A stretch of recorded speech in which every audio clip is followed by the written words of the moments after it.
Hey guys, it's Bob Hertzog. I have my friend with me today, Suzanne Lasky, she's the owner operator of S Interiors here in the Valley. And I met Suzanne through the gym that I go to.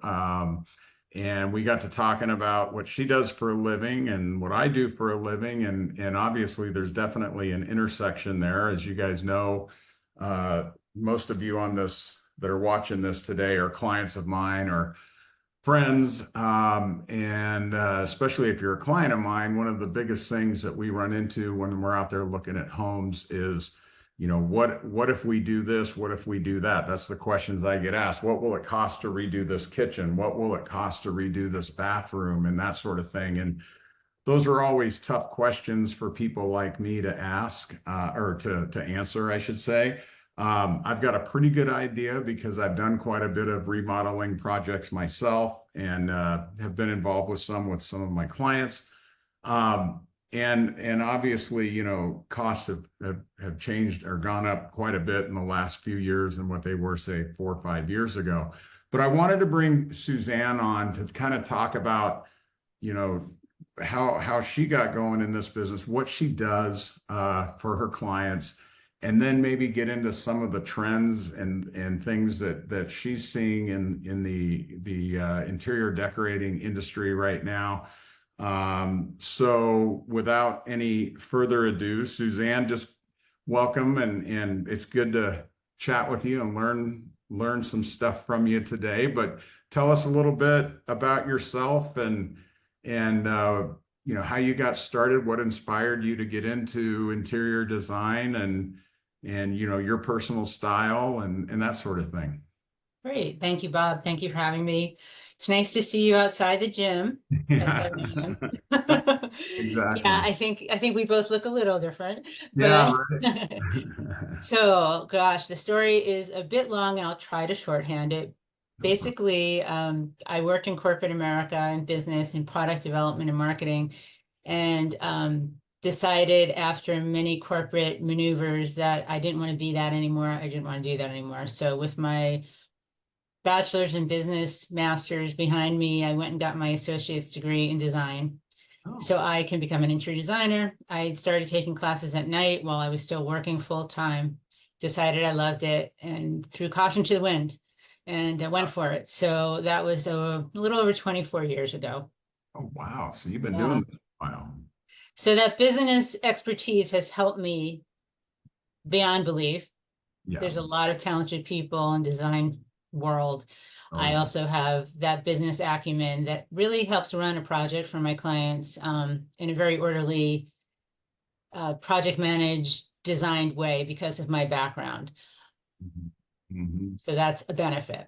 Yeah, yeah. Do you have to have a license to be an interior designer? Not in the state of Arizona. Okay. There are certain states that require a license. So the distinction is I am an interior designer. I did go to school. I am a member of the ASID, American Society of Interior Design, which requires you to have formal education and a few other things to even be a member.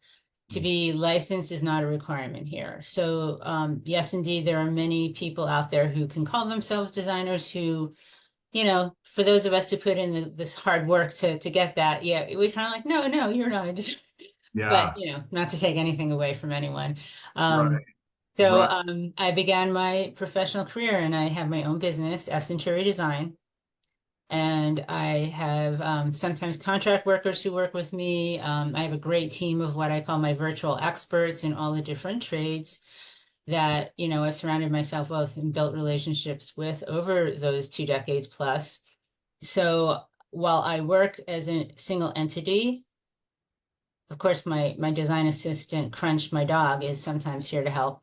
But I act like a big company, but I just don't have some of the management dilemmas that might come with building a physical team. So Yeah, the overhead yeah, and the overhead and the personal, life stuff. So much like real estate, a lot of people in our industry will have some success and then immediately want to run out and start a team and leverage their business. And a lot of times you take your eye off the prize, so to speak, and you're focused more on managing people, and I call it babysitting people, but and all of a sudden you're not making any money. You're not you don't have a career anymore other than trying to chase people around and get them to do things. So I Yeah. So in my corporate life, Bob, I had managed people. yeah, Managed people from exactly. time to time. And it was, I had definitely liked a lot about it, but I knew enough to know that it wasn't the path I wanted to Yeah, travel down. yeah, I hear you. One of the biggest things, I guess, in my mind, when I think of interior design, and a lot of my clients, will say this too, the first thing that they think about, and really sometimes the primary thing they think of is, well, an interior designer's great at colors. Okay. I think that's kind of the first, and like me, I'm kind of like, well, that's pretty much all they do is just figure out good color schemes. And Well, it's a good thing you're in Zoom because I might have to strangle you with that comment, Bob. I'm just being transparent and honest, That's and fine. that's why I have you here, so you can dispel that, Yes. and so to speak. But tell us, what you do other than, I mean, color is probably a very small part of what you do. Tell us about the process, right? Sure. Yeah. So we actually have a very defined process in how we start a project and work with people. And first and foremost is it a good fit for them and for me? And Right. sometimes it's not. It could be budget related, it could be personality related, but we're going to be involved. If I have a client, the likelihood is that we're going to be involved with each other for a bit of time, and I'm going to be touching two of the most personal things in their world, Yeah. their money, their wallets, and their home. So we need to be comfortable that we're going to work well together, we're going to communicate well. So my process starts with a lot of data gathering, information gathering, conversation. And then then I do an initial consult at the home. We talk, we walk. I'm high leveling this. There's a lot more detail on my website, by the way. Mhm. So then, I put together a customized design proposal for them that really gets specific about how we'll be working together, what it might cost them, what my professional fees are. And then they sign it, they're happy. We exchange money and off to the races. And so depending upon the scope, which can vary very widely, I do new builds. I work with architects and builders and clients to do new builds. I do remodels Mhm. from I'm going to do my primary bathroom to I'm going to do my kitchen and all my bathrooms and everything in between. And then I also do furnishings, which Mhm. include everything, art, accessories, area carpets, flooring, you name it. And every job is quite distinct, which is one of the reasons I love what I do. Yeah. It's not, Yeah. it's different all the time. Every client is different. Every Yeah. scope of work is different.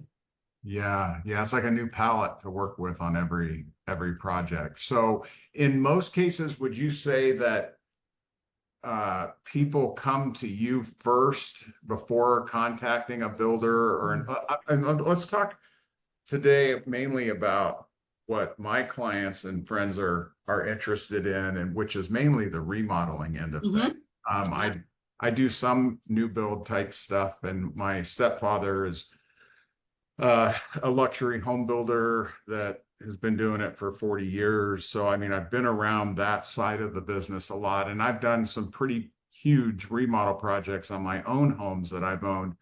And I guess my question is, in most cases, do they call you first and then you come in and you just, I'm assuming you want to find out what their vision is and then use your expertise to kind of work with that? Am I kind of on the right path there? It goes in both directions. As I mentioned, I do have relationships with many people here, given my tenure in the Valley and doing this. So sometimes I am the first to the team, we'll call it, and I help build that team. And depending upon what the client's all about, what the remodel scope's about, I have different people that I will call in to interview, have the client interview. Ultimately, it's their decision, not mine. Again, these people are going to be in their home asking for money. They have to feel comfortable, but I have recommendations for that. Mhm. Sometimes one of my professional, tradespeople, the builders, the general contractor, the architect, will be first to the table, and then they'll ask me to be a part of the team. So it truly does go both ways. And sometimes the third thing is sometimes the client will say, I have a contractor that I've worked with before. Yeah, that So was going to be in one of that my case, questions. we have to make sure that we gel, that we Yeah, communicate well. I demand a high level of communication throughout any remodel process from any vendor I'm engaging with to make yeah, sure it goes smoothly for my client, because I am their advocate. I am their proxy. yeah. Yeah, So and you guys really, you and the contractor, the architect, you guys really have to work as a team together and not get into the ego stuff and exactly. because I mean, I've talked to my stepfather about it before, and interior decorators can either make a project go very much smoother, or they can make it go a lot worse. And just and a lot of it has to do, when you talk to them, a lot of it has to do with experience and knowledge of not just the design, like how pretty you make it look, but what's functional, and things like load bearing walls versus non-load bearing, and all that kind of stuff, where I've heard horror stories where he'll say, yeah, this decorator came in and just said, oh yeah, just take these walls out and do this, Gosh. that doesn't look load bearing. And then they open it up, and sure enough, the whole thing is No, no, no, bearing. no. So yeah, so I mean, it's definitely a team thing, right? You've For got sure. guys. And oh, by the way, for those of you listening, this designer would never do that. Yeah, I've been asked and I'll give an opinion, but I will quickly follow it up with, we need to have it thoroughly investigated by the experts to determine what's happening here and what can happen. So what I sometimes do on that subject is I'll put together a design plan. I will run it by the trades, the general contractor or builders, et cetera, before I even present it to the client, to make Mhm. sure that what I'm presenting is actually feasible from an execution standpoint. Yeah, I absolutely. put together, and what I do is I put together one of my trades have, he called it the blueprint. He said, you make my life so much easier. You put together the blueprint for everyone to follow. So the client's not saying, what color should I paint my walls? What grout should I use for this tile? Et cetera. Because I put together the entire plan that I've already had approved by our client, and they're executing, and they don't have to get into areas that they don't want to, they're not qualified to, and everybody seems a lot happier. Right. And what I like that you said there, that's important to a lot of my clients, especially clients that are in what I would call luxury or higher end homes, $1 million plus type homes. Over the years, they may have developed relationships with a great plumber or a great tile guy that's done, some showers for them before, bathrooms for them before, what have you, or a great cabinet person or whatever. You don't have a problem, using their people, or, working with their people if they have some favorites. Is that kind of what I'm hearing? Mostly. Yeah. So almost always. And by that type of situation, I've had the privilege of meeting wonderful resources that I use myself on other Yeah. projects. And you're like, wow, Um, I'm glad I met you. Yeah. yeah, exactly. You're great. I wish, I'm so glad to use you now. You're a great painter, you're a great plumber. Yeah. I'm not a licensed general contractor, so Right. I know enough to be dangerous because of Yeah. my years of experience, but I'm not going to say, as we talked earlier, remove that Yeah. wall. We need new HVAC. So yes, I'll work with it, a client's existing relationship. I want to make sure that that person is comfortable working with me. Yeah. Yeah. So And I guess yeah, I should have, that question probably isn't for you, because in most cases, that's an issue between the client and the general contractor, because it's his license, right? That could be imperiled here. If you want to use somebody that's not licensed, that's more of an issue between you and the general contractor than it is with you. so S interior design only refers licensed, bonded, insured trades. Yep. If the client has John Smith, who they've used before, they love, they trust, it's made very clear both on paper and verbally between me and the client. I will give you the blueprint. I'll give you all the specifications, the plans, and I will work with him. But ultimately, I don't take money you know, even if I bring the builder or GC to the job, I don't take that money. That contract is between the client, the homeowner, and the trades. S Mhm. Interior Design is not taking money for Got that. it. Got it. And that's a good segue into, my next question is, how do you get paid? I'm sure there's lots of different models out there, just like in real estate or building, you've got cost plus, you've got, whatever. Tell us about like how you run your business and how you determine what your fee is.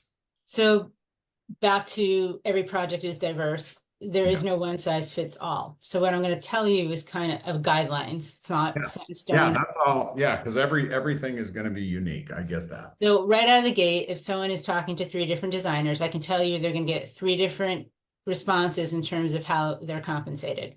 Got it. There are no rules, and Yeah. everybody has their own way of doing things. Mhm. I generally will work on a flat design fee basis versus hourly. There are certain elements that make sense to do hourly, so the client isn't getting charged more than they should, and I'm not getting undercompensated because, so using a remodel example, it could be a hybrid approach where the design development and, picking all the materials, finishes, all of that, that's a flat fee. Yeah. And then project management, which means the actual daily, weekly oversight, working with the builders, contractors on site, doing site visits, that might be hourly because I have a good idea of what it should take, but we don't know until we break into that wall, what the That's heck's right. going on, that Right. ceiling, what, so I have a good idea and I might say this fee includes up to X number of site visits and Mhm. anything beyond that is charged at an hourly rate. Yeah. So every situation again is unique, but that is a model that works well in those Yeah. situations. Yeah. Um, is there like let's say one of my clients calls you and says, "Hey, we just bought this house. Bob told me to give you a call because we want to do a full-blown kitchen remodel here. We have no idea what this is going to cost. We don't know if this is a $50,000 project or a $500,000 project. Can can they call you and pay some kind of like a consulting fee? And you don't have to get into your fees right now, but is there an option there where you come out and say, okay, here, if you want to redo this kitchen, tell me what your thoughts are. What don't you, I'm assuming you go in and say, what do you not like about this kitchen? And they'll tell you, and then you come up with ideas.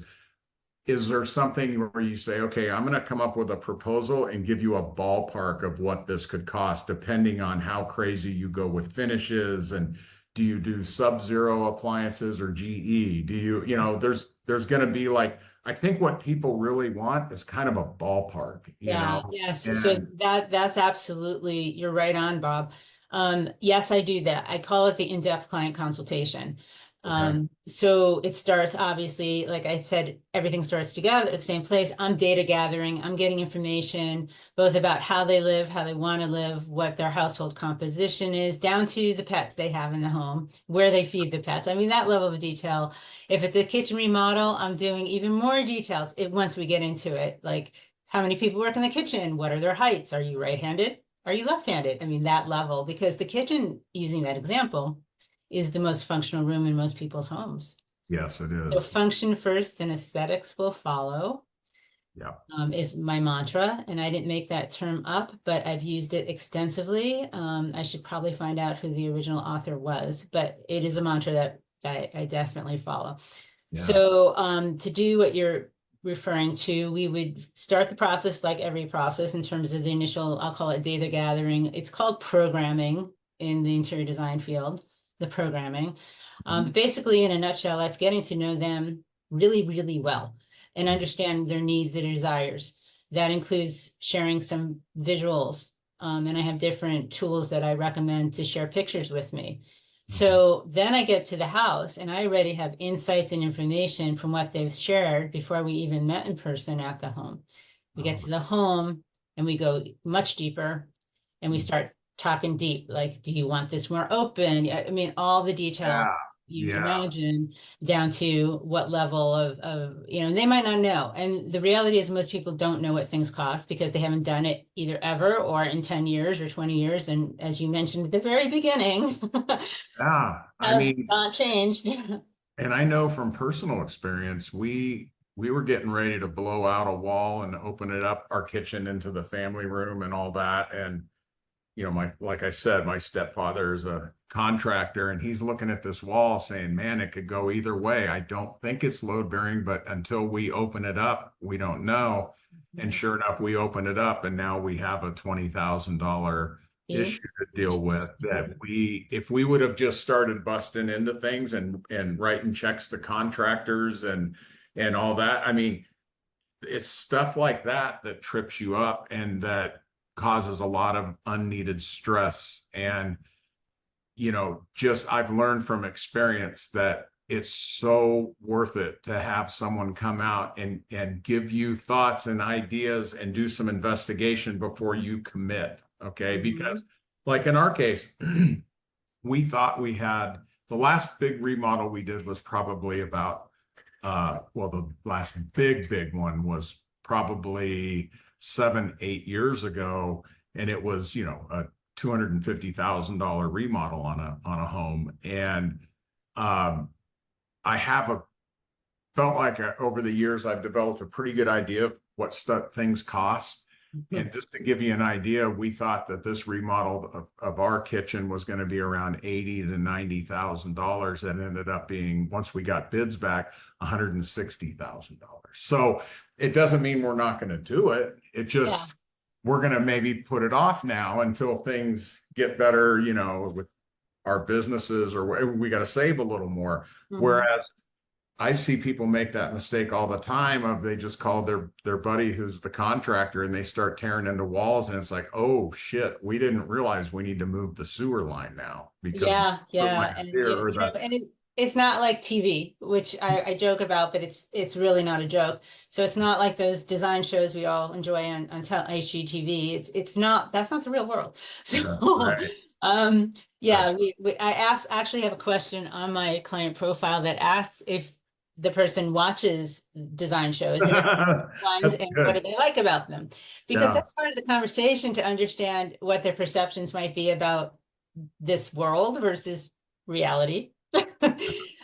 So I do this in-depth consultation as we started discussing, and then I put together a written document that really drills down into the investment. And so, like you were saying, you have a range, obviously, Sub-Zero Wolf versus GE is going to have a different appliance package cost and into all of that. So, Mm-hmm. um, Mm-hmm. this document can be used. You can hold on to it until, as you said, maybe in your case, you're ready to actually pull the trigger and start busting out the walls.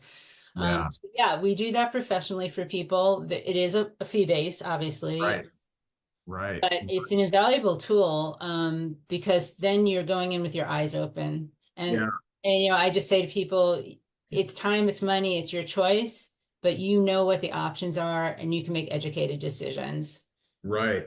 Now, and I haven't looked at your website, and obviously people can go look at it as well, where I'm sure it lists some of the things that you do, the services you provide and all that. But let's say, one of the biggest things that comes up with my clients, especially when we're looking at higher end homes, is, well, they love the house, but the kitchen is a galley kitchen that they want to open up, or it's just not functional. It was built in the 70s, 80s, or even the 90s. Um, can you go in? Do you do like CAD type stuff where you can give some different design flow features for the kitchen, or is that something that you hand off to an architect to do that kind of stuff? I do CAD. I use Okay. Chief Architect versus AutoCAD mostly. It's another software Okay. package. And I can do 3D Oh, with perfect. a rendering aspect to it. It's not photorealistic rendering. Yeah. If the client isn't desiring a photorealistic render like you see on HGTV, I will outsource that to somebody who does that professionally. It's Yeah. not the right use of my time to learn that and spend my days sitting at the computer, but I do the layout, to scale layout, So we know where the cabinets are going, uppers, lowers, the island, the clearances, the heights of the different elements. If we have the countertops and backsplash tile and the finishes on the cabinets determined, I can lay that into the design Oh, visual. great. Okay, yeah, because that was going to be my question is, if someone wants to just completely blow out their kitchen and put all new cabinets in in different areas that makes the kitchen more functional, that's something you can do. That's part of the design Yes, yeah. idea process, right? That's great because a lot of people don't have that skill in your business. They can draw it up a little bit, but I mean to get the detail of, okay, I know that we can put these kind of this size base cabinet here, Mhm. uppers, all that good stuff. You can do pretty much all that. Yeah, for sure. And then I work with professional cabinet people to make it come to life. Right. But you have to have that visual. And then if they are in like your situation where breaking through this wall, it's going to have an open concept. I often will include what it's opening to, so you can Oh, see cool. how it'll feel in that capacity Yeah. as Yeah. well. Because the spaces need to flow. So if you have some sort of stonework on a fireplace, that's now going to be visual. We want to make sure it either coordinates back to what we're doing, or, oh, by the way, we need to redo that fireplace too. Yeah. Yeah, Because, exactly. That's the thing. It kind of snowballs, right? it It's like does, it where do you can very much be a domino effect. got to stop somewhere. Now, one of the biggest mistakes I see, and I've made it myself early on when I my wife and I first got married, we were buying homes, doing remodels, that sort of thing. We would go for the real cosmetic stuff first instead of the functional. In other words, we would look at a house and go, in the next 5 years, we've got to redo this kitchen, or we've got to take out this wall. We need to do this, but we don't have the money to do that right now. So let's just go put flooring in with what we have. And then, of course, 3 years later, you're ripping out all your new flooring because now you've got the funds to do a major remodel project and you've wasted all that. You had 3 years of really pretty flooring, but now it's all coming out because you've changed the whole design and the layout of your family room, kitchen, all that kind of stuff. So I'm sure you run into that same thing where you go and talk to people and they're like, well, we can really only afford to uh, refinish the cabinets right now. And it's like, well, but you told me that you don't want these cabinets on this wall. You probably run into that a lot too. And Oh, for it's sure, like, for sure. wait until you've got the funds to do it right, So that's part of the conversation, obviously. The facelift, I'll call it, versus the true remodel. Yeah. And where it makes sense to invest. I'm dealing with that right now with a new client where they have wall-to-wall carpeting in their main living area. And it's very expansive. It's not a small space, and it's dated. It's dirty. It's dated. It needs to come out. So the conversation is, okay, do you replace it with new carpet, or do you replace it with something that you'll actually like better? And how does that impact the adjacent spaces?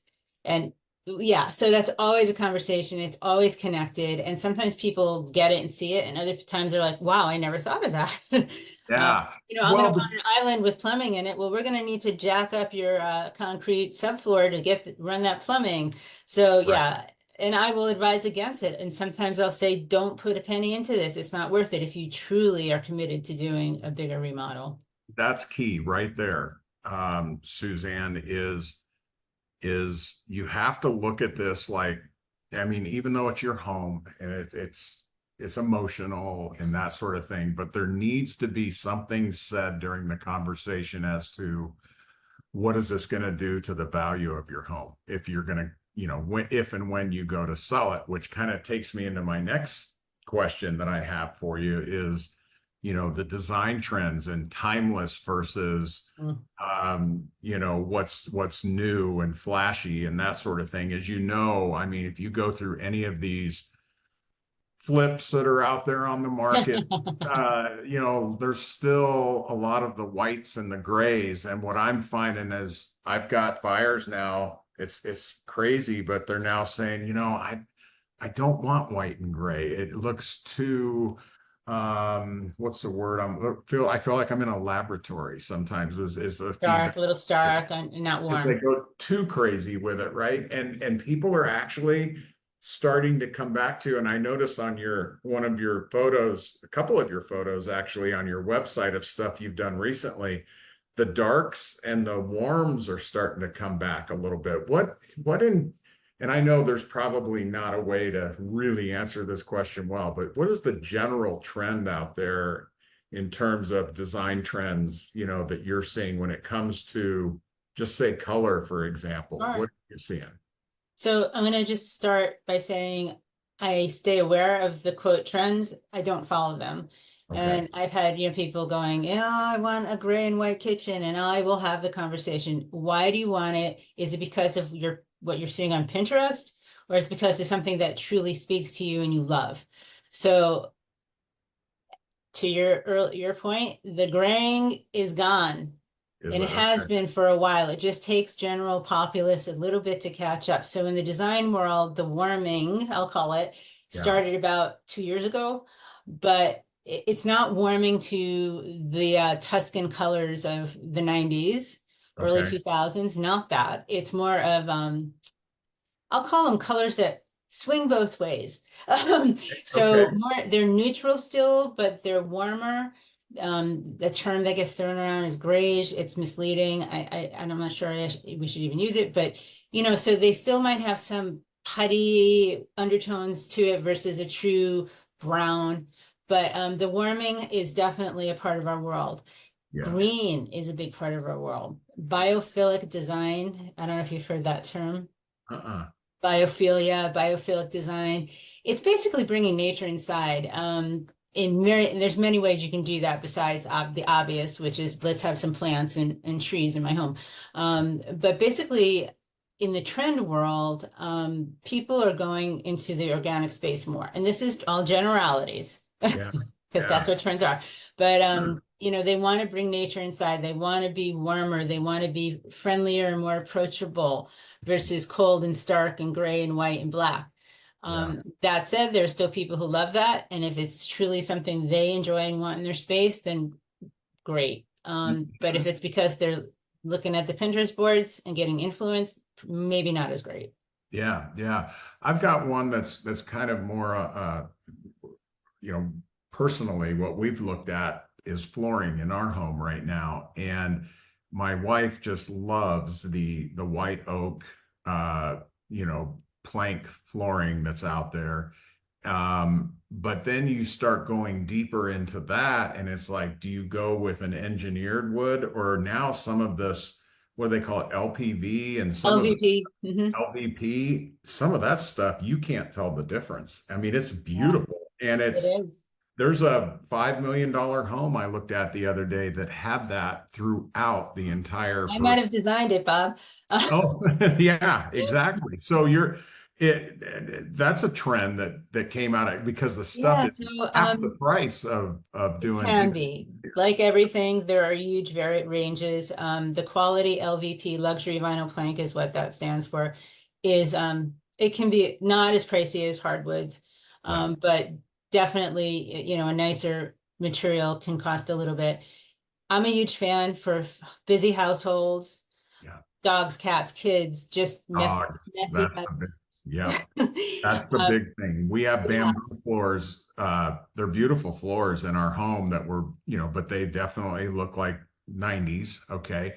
But the dog's nails just, I mean, everywhere when we've got big dogs. So, Mhm. and when we bought the home, there were marks in that floor. And so that's a big, you had mentioned earlier that that's a big part of or a big part, but a part of what when Yes. your design is those family pets. I mean, and what they can do to a house, Yeah. and then little kids. I mean, do you want wood plank floors in a house with big dogs and little kids spilling stuff all over the place?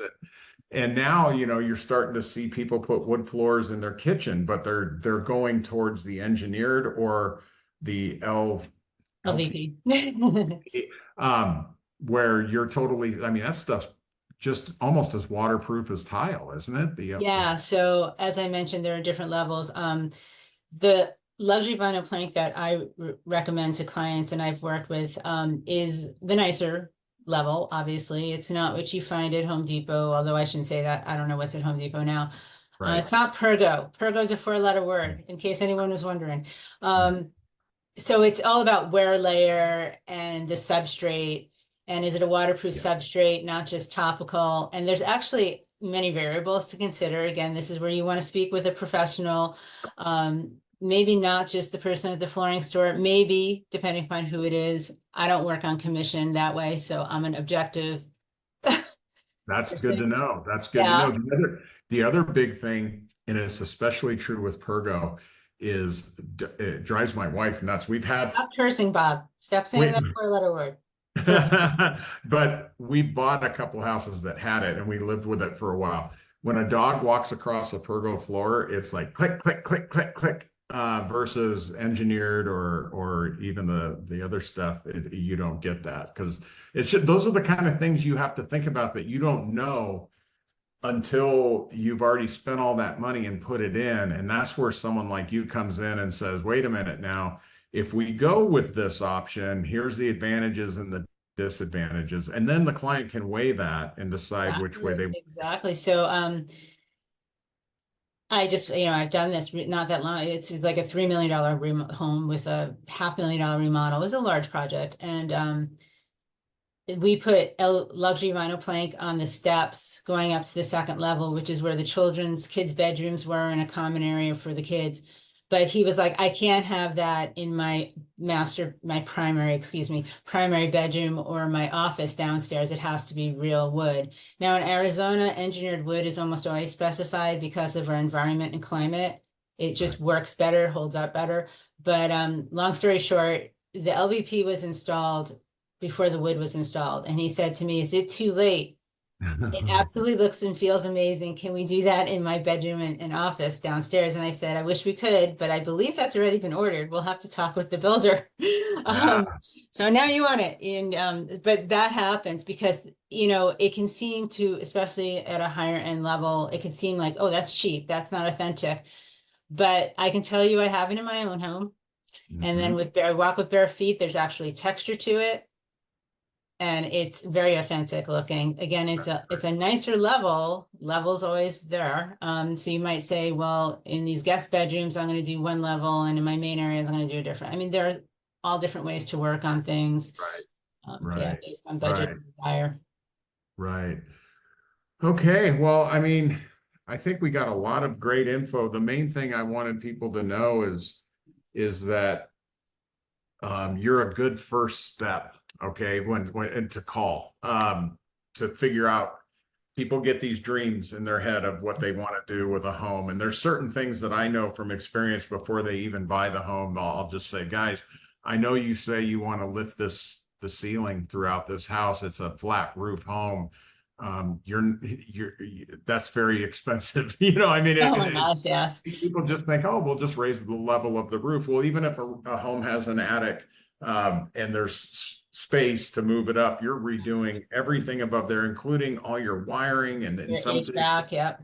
in some cases, plumbing is in the attic, Yeah. especially homes built in the 50s and 60s. I remember as a kid growing up in a home where you'd hear the pipes rattle at night when someone would turn the water on up in the attic. So there's just a lot of mistakes that you can make by saying, well, I don't want to pay the extra X amount of dollars for an interior designer because that means I'll get less cabinets or less quality of something else. I'll have to cut somewhere else. And what they don't realize, and I think that's the biggest thing, is the amount of money you can save, okay, Absolutely.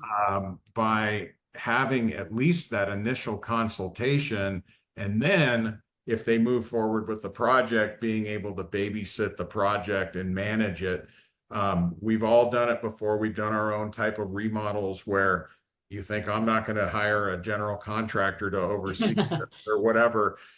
I'm going to save money. And then all of a sudden, you're pulled away from your job where you make money, and it's costing you there to be a manager of something you know nothing about. So Yeah, I have the utmost of respect for builders and general contractors. Their jobs are not easy. They're super, super hard.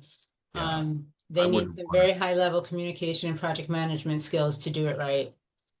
to. And Excuse me, I don't know why this is ringing. Please ignore it. Do you hear a phone ringing? My apologies. Nope, you're fine. I don't hear it.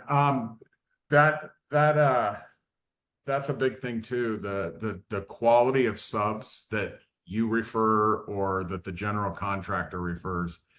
My stepfather does, some pretty high-end remodels, and he'll tell you, yeah, you can beat my subs prices all day long. You can go find subs that'll, but I have a favorite saying that price is only a consideration in the absence of value. And It's a wonderful saying. yeah, and what happens is he'll tell you, he goes, I don't care what my subs charge. I know they're good. And when they say they're going to do something, it gets done, because he has all kinds of horror stories about what, if a sub drops the ball and delays a project, it's always the cabinet guy or the plumber. That's They're always funny. waiting on somebody. The finger pointing. And he pays his subs very well. And the reason he does is when he snaps his fingers, they jump and they're on it. And if something isn't done the way the client wants, it's ripped out and it's redone at no cost to them if it's their fault, obviously. So, Those are the people I refer to and work with here in the yeah, Valley. that's And great. if the sub has, like the tile flooring guy has a couple of teams, if I'm involved in the project, I'm getting the A team involved. I don't want the B or C team. They can Yeah, go somewhere else. right. Exactly. Exactly. I love it. I love it. All right, Suzanne. Well, thank you for taking the time. For those of you that are watching this, obviously, at the end of this video, we'll have Suzanne's contact information on there, so you can go online, take a look at her stuff. She has a beautiful website that she just redid here in August that has all of her latest projects that she's worked on and so forth. And yeah, I mean, all of her contact info's there. Give her a call if you're looking at doing a project. I've already got a couple of people in mind that I've recently sold homes to that I know were interested in doing some remodel project type stuff. So I'll be reaching out to them to make sure they watch this as well. And, obviously I didn't say this at the beginning of this thing, but any of you that are my clients or friends or whatever, if you'd like to sit down with me on this and kind of talk about your business, I'm an entrepreneur, solopreneur myself, and anytime I can help people that are trying to do it out there on their own, I'm always happy to do it. So, Suzanne, anything that you want to say before we end this thing? Only thank you. Thank you for allowing me to speak with you and for sharing this information with your contacts. It's hard to find people who are, unfortunately, it's sometimes hard to find people who are genuine and solid. And you, Bob, obviously are one of those. So I appreciate you and just thank you. Yeah, my pleasure. All right, guys. Well, give Suzanne a call if you're looking at doing your next remodel or new build project, and we'll talk to everyone soon. Have All a right, good thank one. you again. Okay, Thanks. we'll see you.